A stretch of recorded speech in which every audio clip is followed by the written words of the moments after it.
Para esse segundo momento do nosso encontro, a proposta é o seguinte, que vocês apresentem perguntas, comentários, considerações em bloco. Então, no primeiro momento, né, nós podemos ajuntar mais ou menos 3 ou 4 questões para que a mesa possa responder. Antes de vocês fazerem os comentários, né, ou as perguntas, eu peço que vocês se identifiquem com o nome, se são da Unifesp ou não, enfim, que apresentem a vinculação institucional. Quem gostaria de começar? Ah, eu penso que o microfone... Vanessa, você nos ajuda? Tá.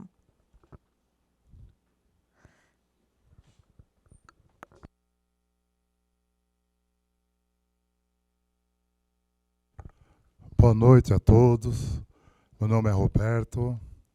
Parabéns para os expositores, muito excelente a exposição.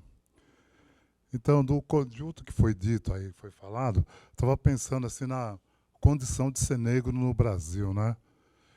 E essa experiência de ser negro é forte quando a gente entra no espaço escolar. Então, pensando até no primeiro momento que a pessoa negra entra no espaço escolar, a sensação, estou falando uma experiência bem pessoal, né? A sensação de você se sentir estrangeiro no seu próprio país, estranho. E essa experiência, para mim, foi bem forte quando eu entrei na PUC, em 86, como um dos únicos negros lá na universidade. Você ter essa sensação de ser estrangeiro na onde você vive. E você pensar na questão racial, você pensa nessa questão da dor, né, sofrimento, e pela exposição, né, até do professor aí, do jornalista, do Faustino, falou sobre a questão também da questão cultural, né, da importância cultural. O Petrônio fala também da questão da luta, da questão do protagonismo, né, no livro dele sobre o protagonismo do negro paulista. Então tem esse lado também, né? Além da dor da luta, tem esse lado. Eu queria perguntar para o Petrônio, quando você fala da questão, você citou a questão do apartheid, e você citou o fato de que o Kabengele falou que o racismo no Brasil é uma coisa silenciosa. Eu acho que do sucesso do racismo, negativamente no Brasil, eu acho que está associado a essa questão silenciosa. De certa forma, uma coisa que eu tenho pensado, será que o racismo, o Brasil não é um lugar onde o apartheid deu certo? Porque quando você entra na cidade, você anda pela cidade de São Paulo, você vai em alguns espaços, você se sente realmente um estrangeiro. Você é um único naquela situação, né? E até você pensando nesses espaços, nessa ideia do espaço da questão imobiliária, né? Os melhores espaços de moradia, os melhores espaços de convivência são espaços brancos. Será que o apartheid deu certo no Brasil? O Brasil é um lugar onde o apartheid funciona e deu certo? É essa a minha colocação.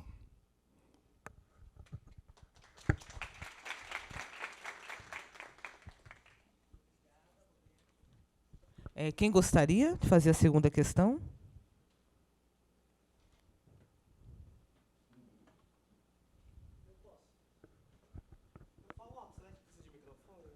Acho que não.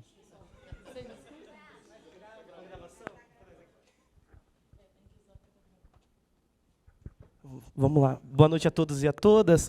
Eu me chamo Matheus Sena, sou estudante de História da Unifesp, sou um discípulo da professora Fabiana, tudo mais. A gente teve numa mesa, Petrônio, que foi online durante a pandemia, estava lá como monitor fiel da Fabiana.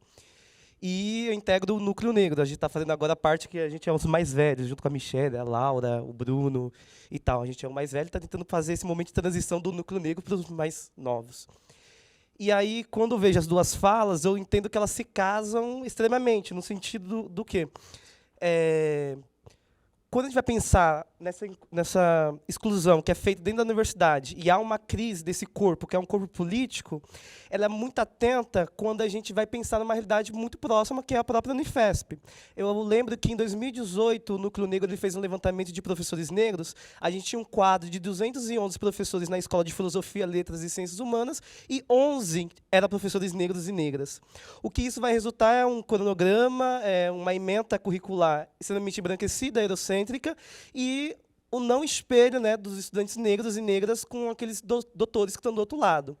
E aí eu fico pensando também que, recentemente, a gente houve um grande debate, até dentro de figuras do movimento negro e pessoas que são influentes na questão negra e racial brasileira, que foi a questão da questão do pardo, né?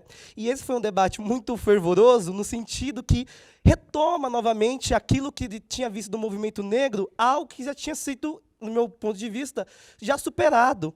Entretanto, retorna novamente, aí eu fico pensando, caraca, não superaram ainda, e ainda retoma com uma fraqueza nossa, né? Porque, ao invés de a gente estar, sei lá, pensando em um outro debate, ou debates futuros que vão se agregar ao movimento negro, a gente ainda está preso com um debate que estava sendo feito na década de 70. Porque eu lembro, quando o professor Pretone ele traz o Kabelengue Munanga e diz há um racismo à brasileira por conta que ele fazia uma grande crítica àquela ideia de democracia racial e que essa miscigenação é uma problemática, contestando diretamente ali o Gilberto Freire em Casagrande Senzala, eu fico pensando, ora, como que a gente pode voltar para um debate se a Lélia Gonzalez, durante a escadaria do municipal, no movimento negro, ela dizia, esse país nem tem uma democracia para depois exigir uma democracia racial.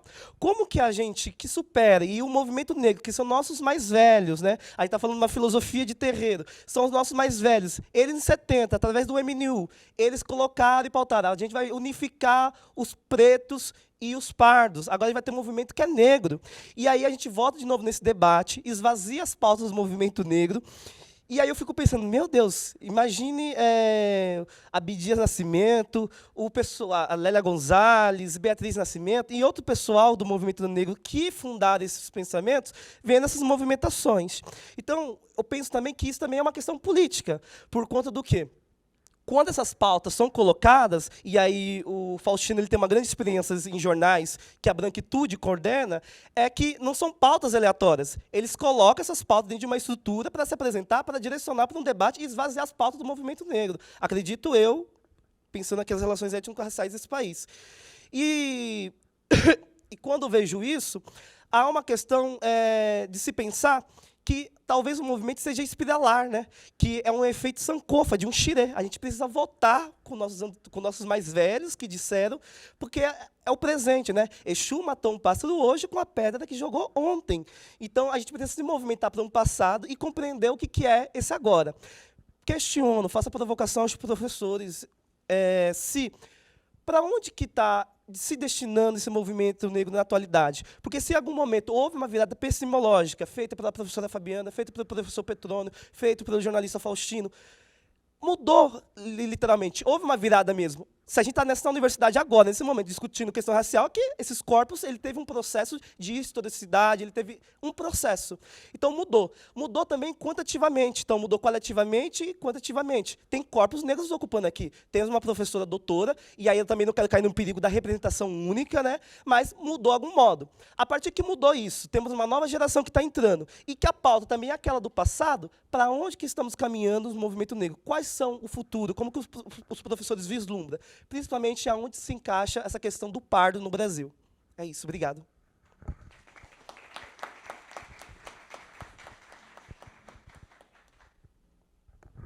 Obrigada, Matheus. A palavra está em aberto. Quem gostaria de se manifestar?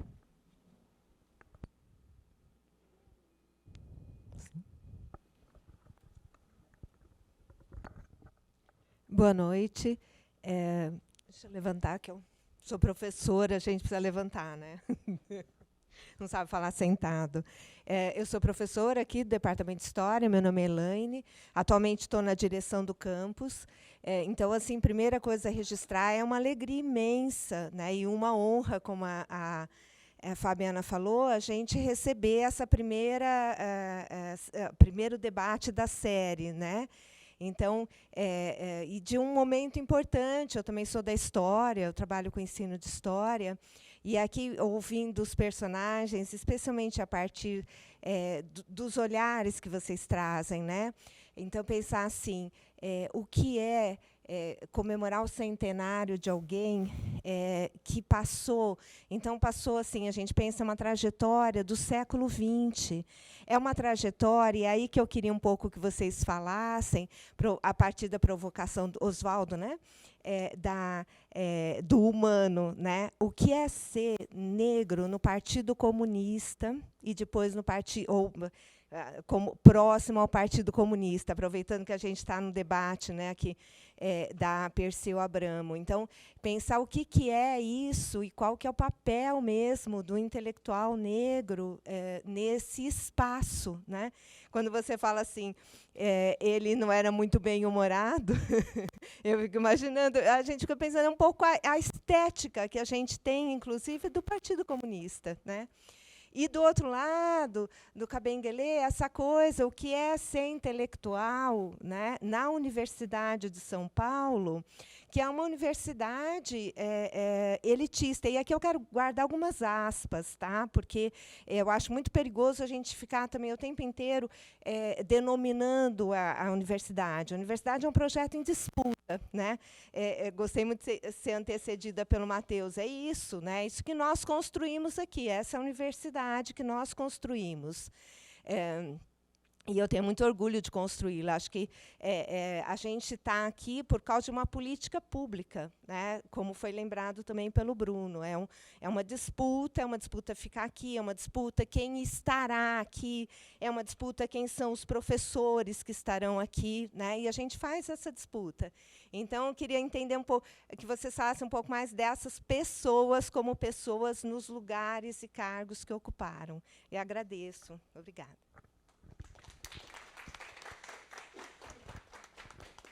Elaine, querida, sou eu que agradeço pela sua presença, pela sua participação, por ter assumido o nosso campus, né, a Escola de Filosofia, e por estar aí comprometida com essas questões, com a inclusão da nossa comunidade. Obrigada pela presença e pelo compromisso. Colegas, quem gostaria de perguntar? São mais ou menos 4 questões por bloco, então podem ficar à vontade para mais algum comentário, alguma questão, antes dos professores responderem. Sim? Pode se manifestar.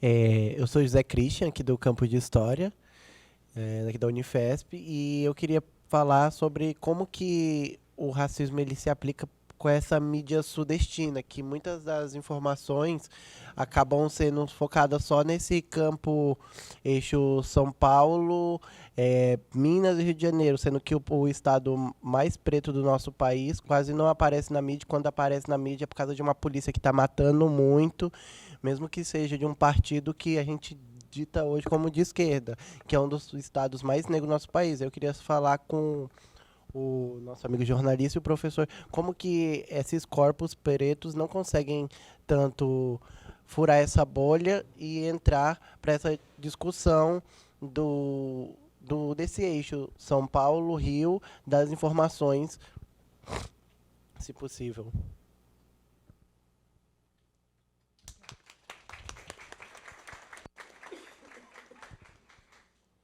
Caros, o nosso horário no auditório, ele vai até às 20h30. Então, não vai ser possível realizarmos uma segunda rodada de questões. Então, eu gostaria de deixar a palavra ainda aberto, saber se mais alguém gostaria de fazer alguma pergunta ou algum comentário antes dos professores responderem. Sim? Roberto?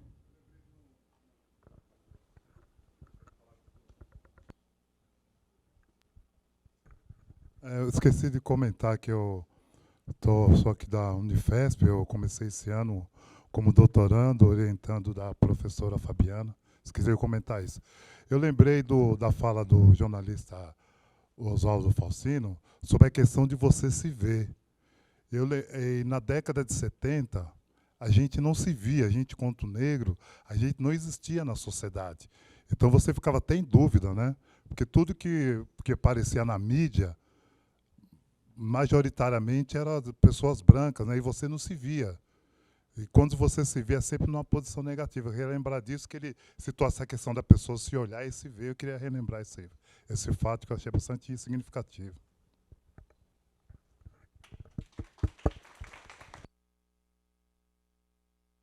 Roberto, obrigada. Então, eu passo a palavra agora para os professores, para que eles possam fazer as suas considerações. Fiquem à vontade.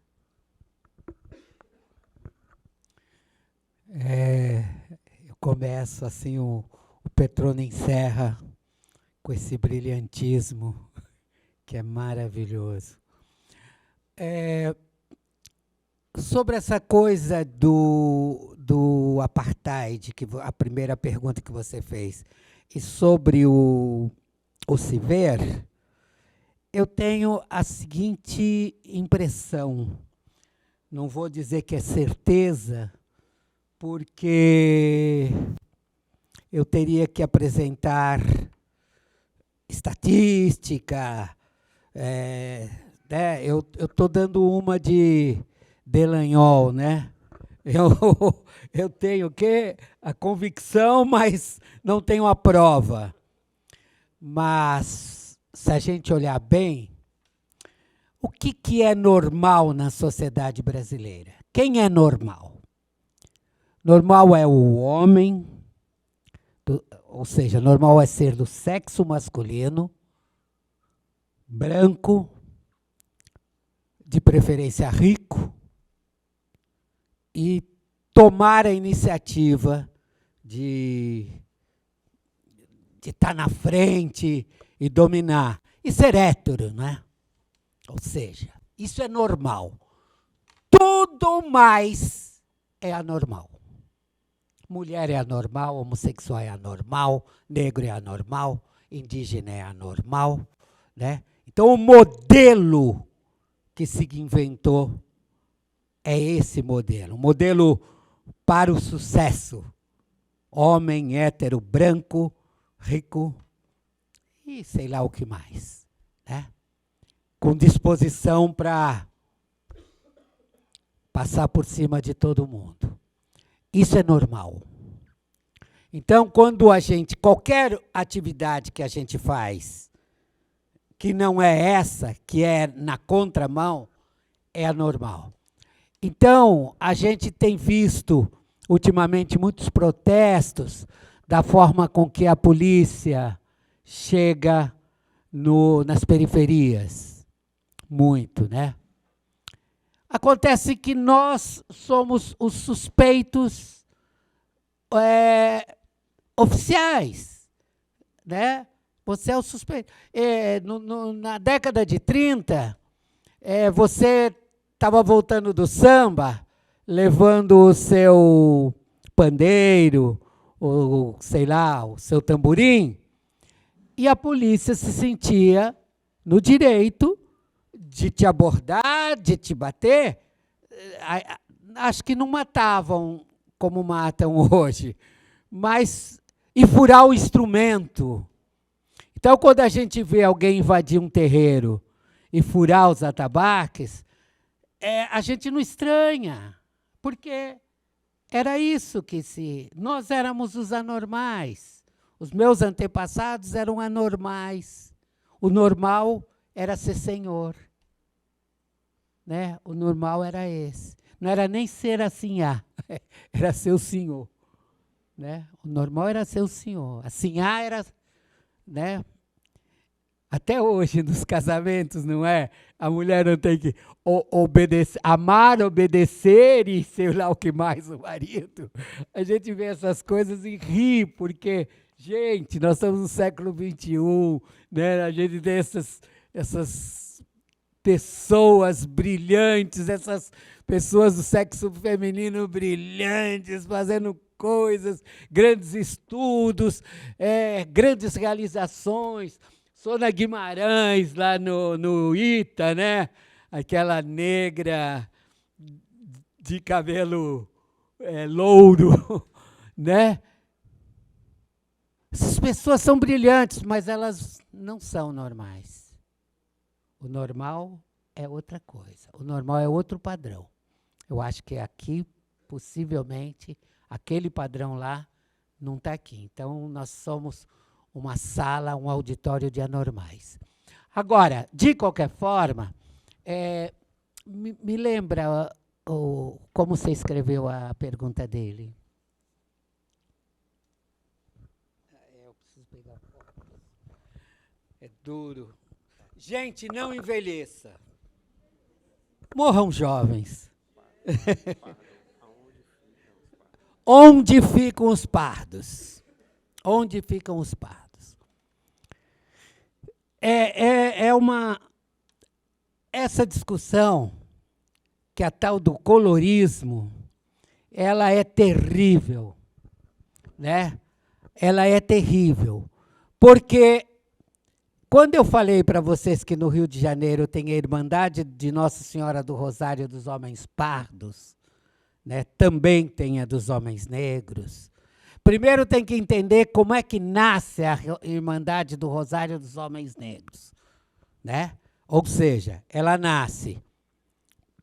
Primeiro, ela nasce no período da escravidão, ela ajudava a arrecadar fundos para comprar alforria, né? Ela nasce do fato de a gente não poder entrar em algumas igrejas, não ser bem-vindo e tudo mais. Então, eu estou falando, inclusive, de irmandade cristã, católica, né? Reconhecida por aí. Ora, então, naquele tempo, você ser pardo era uma boa. Era uma boa. Você acabava sendo aceito em alguns lugares, né? Se bem que eu quero dizer para vocês que a decadência enegrece. Eu concluí isso estudando Lima Barreto. Na primeira internação do Lima Barreto, está lá assim, branco, funcionário público e mais alguma coisa. Na segunda internação está pardo, jornalista e mais alguma coisa. Eu falei, se ele se internasse a terceira vez, não tivesse morrido, ele seria negro retinto e qualquer coisa aí.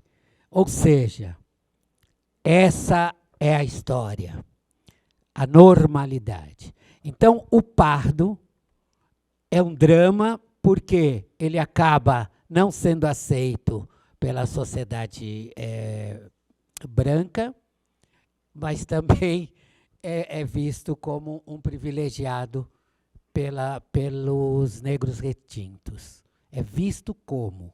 Isso não quer dizer que ele tem esse privilégio. Porém, ele é um grande vencedor. Porque, mesmo não pertencendo a este grupo ou aquele grupo, ele acaba, né, e principalmente quando ele se assume negro, ele acaba construindo muitas coisas. E nós temos alguns personagens históricos que podem ser chamados de pardo. Machado de Assis, Luiz Gama, Lima Barreto, né? E a nossa Chiquinha Gonzaga, e Maria Firmina. Então, gente, essas pessoas viveram todo o drama da negritude, mas acabaram construindo, enfrentaram coisas, né? Cabé é retinto. Cabé é um africaníssimo, né? Mas é respeitadíssimo também, hoje. Não sei quando ele chegou na universidade se ele era tão respeitado assim. Mas ele vem, inclusive a convite dessa pessoa que nós conversamos de manhã, que era o Mourão, né? Ele vem para os estudos africanos. Então, o que eu quero dizer para vocês, é difícil a identidade. Agora, se nós ficarmos nesse lance de colorismo, se nós ficarmos como aconteceu com a Fabiana Cosa, quando pleiteava interpretar a Dona Ivone Lara, e que foi um massacre sobre ela, quem tem a perder somos nós. Só. Né? Quem tem a perder somos nós. Se nós continuarmos nessa... Ai, como é que é aquela carta de quem? De Schindler, alguma coisa assim, que é o cara que falava em dividir os mais novos, separar dos mais velhos, e não sei o quê, porque ou os mais claros dos mais escuros, a gente acaba nos fragilizando. Então, o que nós temos que fazer? Olha, eu quero dizer um negócio para vocês. A gente não... quando o Cabé fala que o racismo no Brasil é um crime perfeito, porque a gente antes achava que tendo grana estava tudo bem. Né? Ele é preto. Ah, mas tem dinheiro. Né? E a gente vê o que acontece com o Vini Júnior. Eu dei o exemplo do Vini Júnior, mas a gente tem também um mestiço, que é esse menino que teve preso lá por estupro. Como é o nome dele? Jogador. Não. O mestiço. Daniel Alves, que jogaram uma banana para ele. E ele pegou a banana, descascou e comeu. Eu lembro de um mestiço que deu uma resposta bem legal. Ele disse, eu sei como os negros sofrem. Eu já fui um, que é o Ronaldinho Fenômeno, né? O Ronaldo Fenômeno. Eu sei, eu já fui um. Né? É bom a gente entender essas frases, porque elas são muito engraçadas, mas elas trazem muito conteúdo. Né? Então é isso. E lá, aquela pergunta lá do fundo, qual que foi mesmo? Só para eu fechar.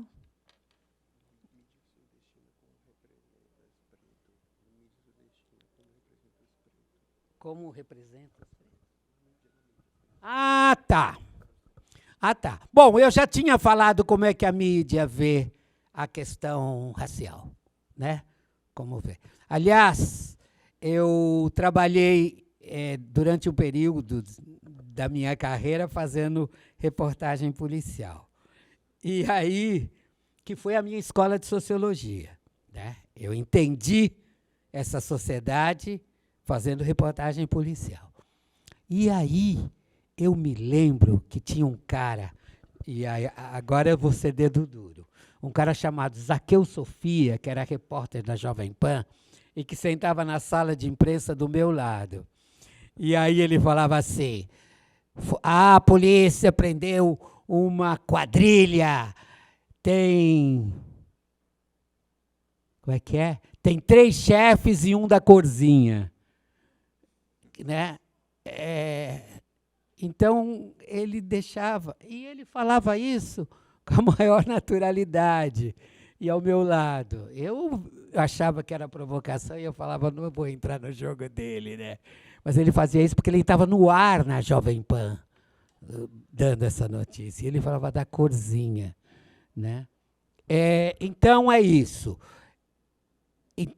Quando teve essa pergunta sobre nordestino, né? Houve uma pergunta que fala de Nordeste, não. Ele falou sudestino, né? Ah, sudestino. Pois é, esse é um outro viés, É esse olhar para o Nordeste, e aí eu digo para vocês que você, se não for autodeclaração, eu não quero nem saber. Quem sabe se você é negro ou branco é você. Quem declara é você. Né? E o Sudeste olha para o resto do Brasil como um resto do Brasil inferior mesmo. Olha para o Nordeste como tal. Né? Mas, se vocês se lembrarem, a gente não precisa olhar muito para isso. Vocês se lembram da primeira campanha, lá no governo Dilma, de mais médicos. Como foi a recepção dos cubanos, aos cubanos, né? A recepção da classe médica brasileira, aqueles caras que nos curam, foram aqueles e aquelas que nos curam, estavam lá no aeroporto gritando escravos, né? Escravos para os médicos cubanos que cá chegaram. Então é muito sério, gente, né? Mas as pessoas depois dizem que isso é brincadeira. Estava brincando. Então, não tem brincadeira, não tem recreação. Não existe recreação nesse sentido. Tá bom? Eu acho que a gente contemplou as respostas. Eu como falei para vocês, esse velhinho já tem um alemão me rondando, então eu não guardo mais as perguntas que foram feitas, mas eu espero ter respondido.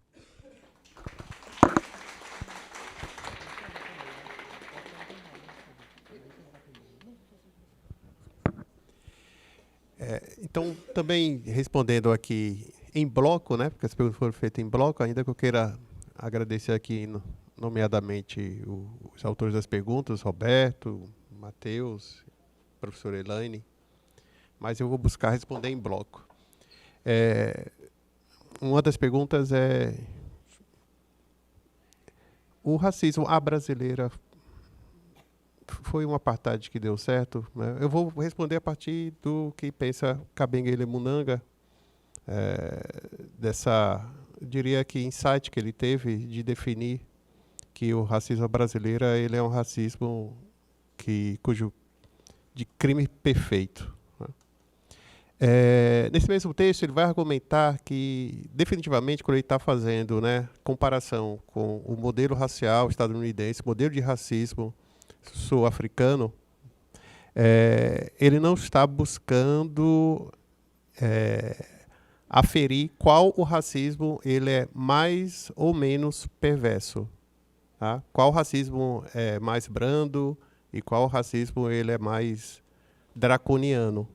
O argumento do KB é de que todo racismo ele é perverso, ponto. No entanto, os racismos eles não se dão de maneira homogeneizadora, não se dão da mesma forma. Os racismos, eles, ao longo aí da história, eles se constituem a partir de suas especificidades. Então, ele busca decifrar esses fins de o que é o racismo no Brasil. O que é, portanto, esse racismo brasileiro. É quando ele vai argumentar justamente que é perfeito porque, quando comparado a esses dois sistemas raciais, o racismo brasileiro não faz alarde. Quando a gente vai para os indicadores sociais de poder, de renda, escolaridade, mercado de trabalho, enfim, não é que há desigualdade racial. Aqui no Brasil a gente sabe que há, eu diria assim, um fosso racial.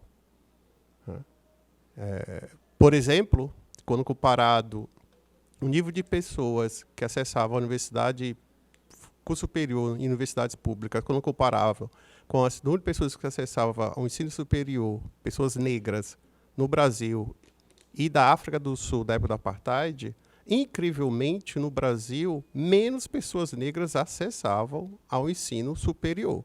Incrivelmente. Veja que crime perfeito do racismo brasileiro. Então, na África do Sul, havia um regime político institucionalizado separatista, segregacionista. Ainda assim, as pessoas negras lá na África do Sul acessavam em maior escala o ensino superior do que as pessoas negras no Brasil. Então, definitivamente, não se trata da gente avaliar qual racismo ele é pior, menos pior. Não, todos os racismos eles são horrendos, draconianos, extremamente, eu diria que perversos. Mas cabe a nós buscar entender a dinâmica, como o racismo se configura em cada local, para a gente entender a lógica do racismo, a inteligibilidade do racismo. Tá? Então, sem dúvida, o apartheid deu certo no Brasil por um período, eu julgo que sim. Julgo que sim. Pensar racismo como esse sistema de dominação, de exclusão, marginalização. Mas eu também entendo que o racismo, como ele é até mesmo fruto da história, né, ele pode ser construído e desconstruído. Muito importante a gente ter isso em vista. Porque é a partir daí que a gente vai acreditar na nossa mobilização, na nossa ação, no nosso poder de articulação e de luta contra ele. Saber que ele é possível ser eliminado. Se ele foi inventado, se ele foi construído, ele pode ser desconstruído. Ele pode ser combatido, e mais do que isso, a gente pode superá-lo. A partir disso, é argumentar que, sim, esse apartheid que deu certo por um período, que foi o período da vigência do mito da democracia racial, eu acho que sim, período datado. Porque eu julgo que a gente já não está mais nessa época, por exemplo. Eu acho que, a partir do momento que no Brasil instituiu-se o programa de ações afirmativas, políticas públicas, não é apenas a sociedade civil mobilizada, mas o Estado brasileiro mobilizado em prol do combate das desigualdades raciais, o mito da democracia racial não é que esteve com os dias contados. Eu acho que a gente já está num novo momento. Que momento é esse? Que a sociedade brasileira ela se sensibilizou, se conscientizou, se educou, e outro segmento se reeducou a respeito do problema do racismo. Eu acho que atividades como essa, eu acho que espaço como esse, é algo que aponta para algo novo da sociedade brasileira, em que você ter os mais diversos segmentos da sociedade civil. Não se trata mais hoje de discutir questão de raça, racismo. Não é mais uma coisa exclusiva de movimento negro. Não é mais coisa exclusiva de especialista no tema, como foi no passado, por sinal. No passado, o movimento negro, muito importante frisar isso, ele existe no Brasil. Tá? O movimento negro denuncia o racismo de longa data, mas definitivamente o discurso do movimento negro não ecoava. Impressionante como a sociedade brasileira se via mesmo, eu diria que permeável, insensível a questões raciais.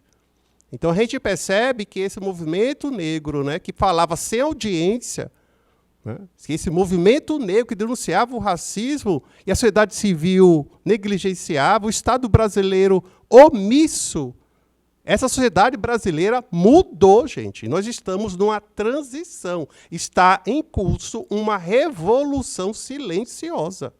Isso eu não tenho dúvida. E o marco disso, programa, ações afirmativas, que está colaborando para mudar esse cenário. Hoje, você falar que não existe racismo no Brasil soa como piada. Faço questão sempre de mencionar isso. Meu período escolar foi um período em que prevaleceu. O discurso hegemônico é que o problema do Brasil não é racial. Não existe problema racial. O problema é social, é de classe. Isso eu via de pessoas ligadas à direita e à esquerda, que é outro ponto que eu vou abordar aqui com vocês. Incrivelmente, o mito da democracia racial foi capaz de unir setores ligados à direita e à esquerda no Brasil. Incrivelmente. Que ambos os setores, durante décadas, navegaram, embarcaram nessa narrativa, dando explicações diversas. Quando o interlocutor era da direita, era uma explicação, outro da esquerda, outra explicação. Em comum, não há problema racial, o problema é social. Comum, chegava no denominador comum. Então, não tem o que fazer em termos de combater um problema que não existe. Combater um problema que eu não reconheço. Combater um problema que é coisa de preto. Então, não é um problema da sociedade brasileira. Não é um problema do Estado brasileiro. né? Não é um problema de nós, pessoas não negras. Então, esse cenário definitivamente já mudou.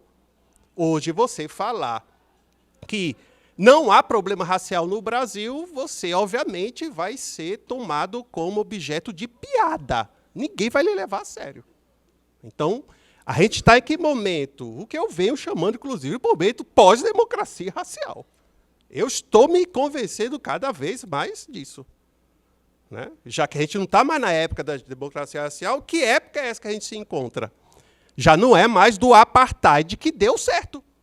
As políticas são afirmativas, né? Os programas são diversas áreas, por sinal. Né? A gente sabe que a maior visibilidade são as cotas raciais, mas são muitos os programas afirmativos no mercado de trabalho, na área da saúde, né? Então, empresas. Então, assim, são muitos os programas afirmativos. A sociedade brasileira, entre aspas, né, já mudou ou está em curso essa mudança. Enfim, onde fica os pardos nessa história? Eu acho que vou falar a partir dessa grande polêmica e por conta das redes sociais, né, desse grupo, movimento da Partitude, e que vai defender justamente que se rompa uma aliança que foi construída historicamente de pessoas pretas e pardas no Brasil. Tá? Importante dizer, eu acho que vou começar falando por aí, duas coisas. Do ponto de vista de sofrer o drama do racismo na pele, a mesma coisa ser preto retinto e pardo não é a mesma coisa. Eu quero começar logo por aí. Não é a mesma coisa. As pessoas pretas retintas sofrem, sim, mais discriminação, preconceito, racismo cotidianamente do que as pessoas pardas. Tá? Isso posto, o que é que aconteceu antes desse movimento Partitude? As pessoas pretas passaram a reivindicar que os programas de ações afirmativas, né, fossem direcionados a ela.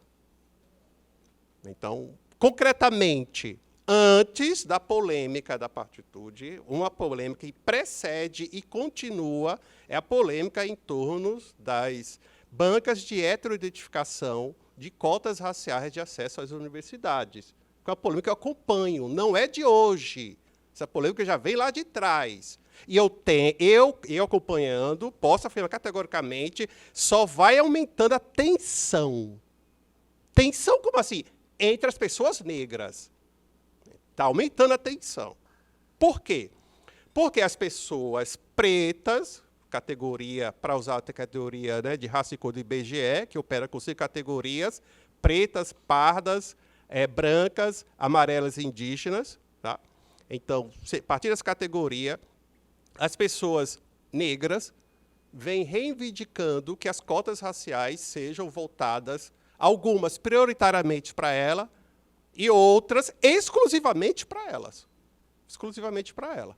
Como está se traduzindo o trabalho das comissões de heteroeducação? Eu acompanho da universidade e também mais de outros lugares que isso acontece por conta de diálogo que eu travo com especialistas do campo. Na prática, o que vem acontecendo? As bancas de heteroeducação, né, já estão, sim, excluindo os pardos. Na prática, as bancas de heteroeducação ou estão priorizando os pretos e pretas, né, ou estão reservando lá na hora, que é a heteroidentificação, então a banca vai lá e aprova você que se inscreveu no programa de cotas raciais. Está aprovado. Né? E você, por, obviamente, né, aparentemente um pardo, eu não aprovo. Isso é a banca, é a postura da banca. Né? Eu costumo falar, a banca está violando a legislação, gente. Na prática, as bancas de identificação estão violando a legislação. A legislação, porque está lá, o que foi para o Congresso Nacional, cotas para a Universidade Pública Federal, governo Dilma, tá? Foi do Dilma, aí todo o Brasil, quem são as pessoas negras, cotas das pessoas negras, pretas e pardas. Pretas e pardas. Na prática, várias pessoas pardas estão sendo barradas. Não é nenhuma nem duas. Várias pessoas pardas. Na prática, tá, setores do movimento negro vêm defendendo já cotas para pretos, pretas, e não para pardos e não para pardas. Tá. A partir da leitura que se faz, que os pardos e pardas eles são, sofrem menos racismo. Foi esse argumento. Tá. Então, isso posto, como é que eu observo? São os pardos sem sujeito, o que está acontecendo no Brasil agora. São os pardos reagindo a isso. Aí o que é que os pardos estão propondo? No limite, implodir com a aliança pardos e pretos. O que estão propondo é isso, que a gente sabe. Eles estão insatisfeitos, como estão sendo tratados pelos pretos, e aí vamos romper essa aliança. Mas como assim aliança? Essa aliança é datada, foi na década de 70. Quando o movimento negro brasileiro, foi o BNU, a primeira organização que resolveu convencionar, pactuar, foi um pacto, né, de estabelecer quem são os afrodescendentes aqui dessa nação, quem são os afro-brasileiros, tal. Aí o BNU cravou lá. São as pessoas, é isso, pretas e as pardas. Vamos selar essa aliança porque isso garante que nós somos maioria. Isso é o discurso do movimento negro desde a final da década de 70, quando funda o MNU. Paradoxalmente, a história demonstrou que o movimento negro tinha razão. No último censo do IBGE, quase 55% da população brasileira se autodeclarou pessoas negras. Detalhe, somatório de pretos e pardos. Eu costumo falar isso, e às vezes até sou mal interpretado por causa disso. Preto nunca foi maioria no Brasil. Maioria pardos, do ponto de categoria de raça, cor, isoladamente. Isoladamente, a maioria absoluta, pessoas pardas no Brasil. Mas sempre ouvi falar que nós negros somos maioria, etc. Então, isso é invenção, essa narrativa é do movimento negro desse período que eu acabei de falar para vocês. É o primeiro momento que o movimento negro no Brasil lança, isso virou slogan, virou senso, lugar comum, essa narrativa. Nós somos maioria, nós somos maioria. Mas nós quem? Pretos isoladamente, minoria absoluta. Preto isoladamente, minoria. É a somatória de pretos e pardos. Aí sim você vai emplacar a maioria da população brasileira.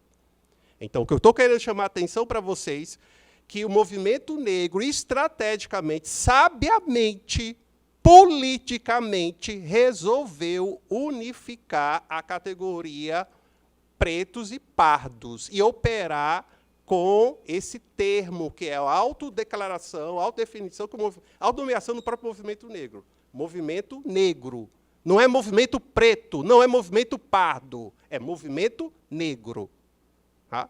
Então, o que eu estou querendo chamar a atenção é que isso foi um pacto, foi uma aliança, e o que eu estou observando, que essa aliança agora está passando, sim, por um desgaste. Isso eu não tenho dúvida.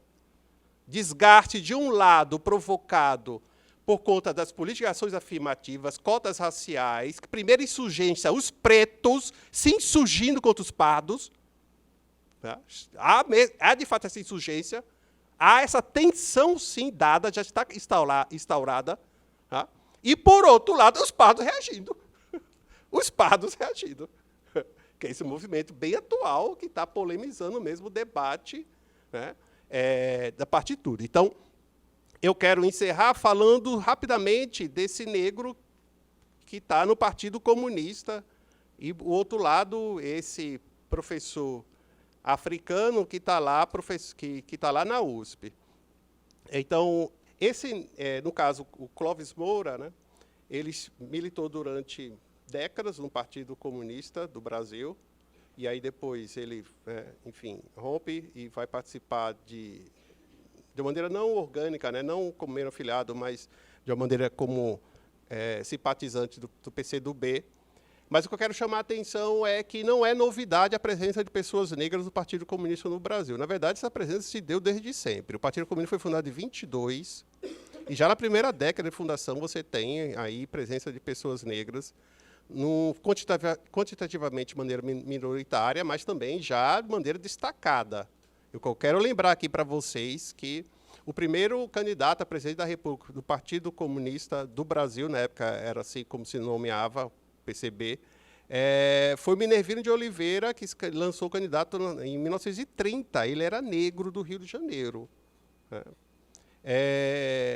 Então, estou querendo chamar a atenção que essa presença negra sempre se deu no Partido Comunista, numericamente minoritária, e de uma forma ambígua, ambivalente. Essas pessoas negras, em alguns momentos, se sentiam desconfortáveis, em alguns momentos, sentindo resistência por parte dessa organização, que, sem dúvida, foi a maior organização da esquerda brasileira ao longo do século XX, maior organização, né, em termos de capilaridade, inserção, mobilização, número de membros afiliados e etc., e força política nacional.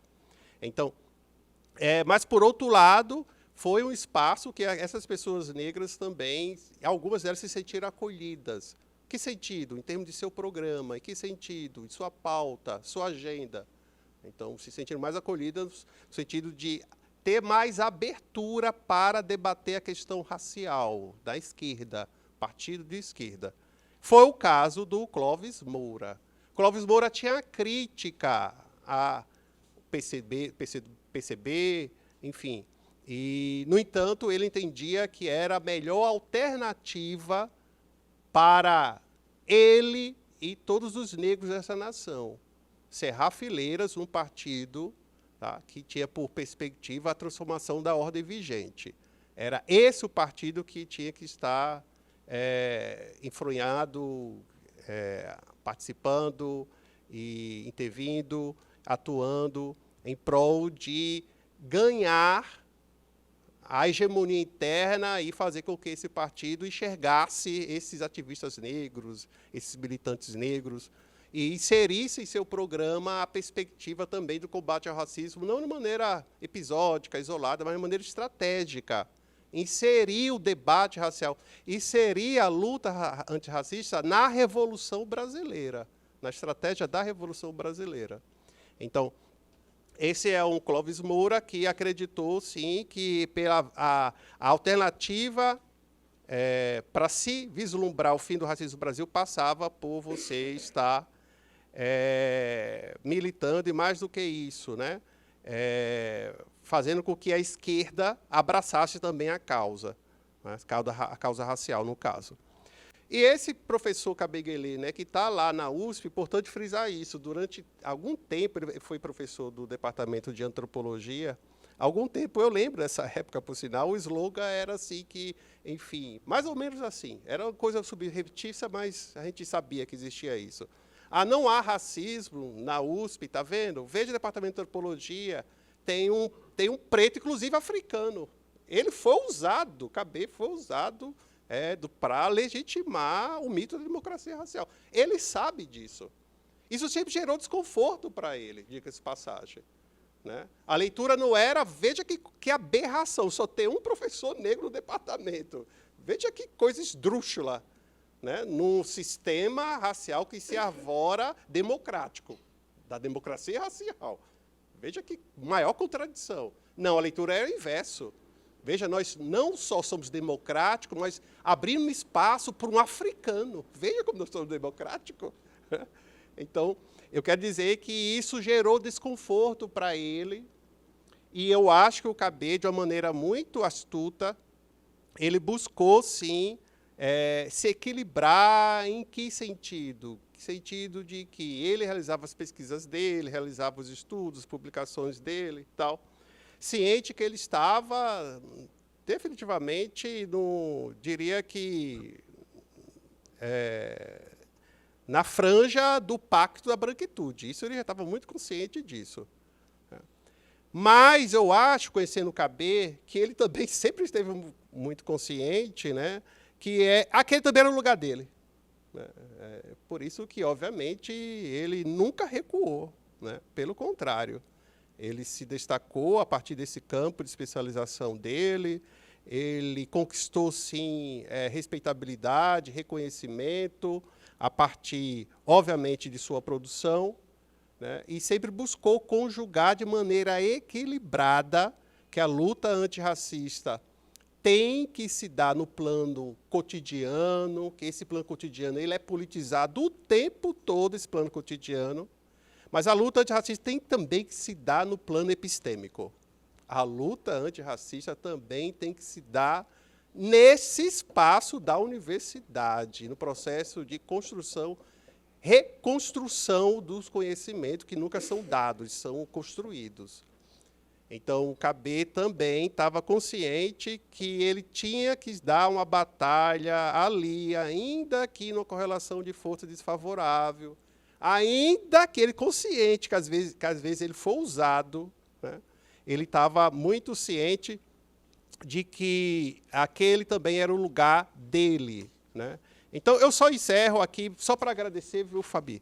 Agradecendo aqui, mais uma vez, a Fundação Perseu Abramo, parabenizando por fomentar, por estar colocando em pauta esse debate. Quero agradecer, portanto, ao Centro de Memórias e Documentação Política da Fundação e desejar sucesso para esse eixo de atividade titulado Memórias da Luta Antirracista. Obrigado, gente.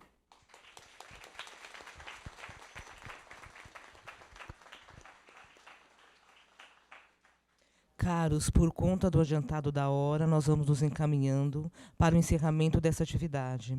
Eu só gostaria de fazer também algumas ponderações. Primeiro, agradecer ao professor Petrônio e também ao Oswaldo pelas excelentes apresentações. O professor Petrônio nos apresentou um histórico das obras, da contribuição, da reflexão de Clóvis Moura, Kapenguele Munanga, e o Faustino, sabiamente, nos mostrou os pontos de intersecção entre esses dois pensadores, fundamentais para se compreender todo o processo de discussão relativo ao pensamento racial brasileiro. Quando nós falamos em racismo à brasileira, como apareceu aqui, eu gostaria de frisar que esse racismo à brasileira, ele se refaz, ele se reinventa, ele se reelabora, ele vai adquirindo novos discursos e também novas formas de manifestação. Eu lembro que, em uma dada ocasião, alguém me relatou uma situação aberrante e, no final, me disse o seguinte: mas, olha, não é racismo, porque ele não falou, ele não xingou. E a minha resposta foi: mas depois de tudo isso que você me descreve, precisava xingar? Toda uma série de exclusões, humilhações, silenciamentos, maus tratos, que só ocorrem com pessoas negras, que um indivíduo branco, certamente, não passaria por aquela situação. Então, é o nosso racismo que se diferencia pelo falar e não falar, pelo olhar e não olhar, pelo dizer e não dizer, mas que é marcado por características que são próprias e que precisam ser repensadas, e, sem dúvida alguma, a universidade é esse espaço de pensamento, de pesquisa e de reflexão. É uma grande alegria para mim presidir essa mesa, porque eu também fui aluna do professor Kapenguele Munanga. Eu sou africanista e, na época que eu comecei a estudar a África na graduação, essa disciplina não havia no departamento de História. Então, eu pude também fazer jus, né, da lei que permitia que alunos de outro departamento cursassem disciplinas em outras dependências. Eu fui aluna da antropologia, regularmente matriculada com o professor Kapenguele, que foi meu primeiro professor de História da África. E uma de suas histórias, ele colocou o seguinte: fazendo trabalho com uma comunidade, falando sobre a questão da cor, e falou para a mulher: eu sou preto, e ela disse: não, o senhor não é preto. Ele falou: como? Eu sou preto. Olha a cor da minha pele. Não, o senhor não é preto. Era uma senhora muito simples. Aí ele perguntou: mas por que eu não sou preto? Ele falou: ela falou: porque o senhor é um professor. É um doutor, é professor da USP, e preto não é professor da USP, não é doutor. Ou seja, é uma concepção de que havia um espaço determinado. A partir do momento que a pessoa ocupasse outras posições, outros cargos, e houvesse uma maior visibilização, ela não teria mais a cor daquela pele. E, por fim, eu gostaria de finalizar reafirmando que é uma grande alegria presidir essa mesa na Unifesp. É uma Unifesp que é muito diferente da USP que o Petrônio estudou, da USP que eu estudei, porque eu sou contemporânea dele, e, acima de tudo, uma Unifesp muito diferente da USP que o professor Capenguele trabalhou, nos ensinou e nos formou, permitindo que hoje nós estivéssemos aqui. Também apresento os meus agradecimentos à Fundação Perseu Abramo por essa alegria, pela honra de sediar a mesa inaugural desse debate, que vai percorrer outras universidades brasileiras e que cumpre uma função primordial: trazer para a universidade a discussão sobre o racismo, a necessidade de se repensá-lo, compreendê-lo, estudá-lo e pensar alternativas para que possamos ter uma universidade, uma sociedade mais inclusiva. Mais uma vez agradeço ao professor Petrônio pela presença, pela participação, ao querido Faustino por estar conosco neste momento, ao Bruno por ter colaborado em todo esse processo de contato, de troca, de conhecimento com a Fundação Perseu Abramo. E também a todos vocês que estão conosco aqui nesta noite. Muito obrigada por tudo.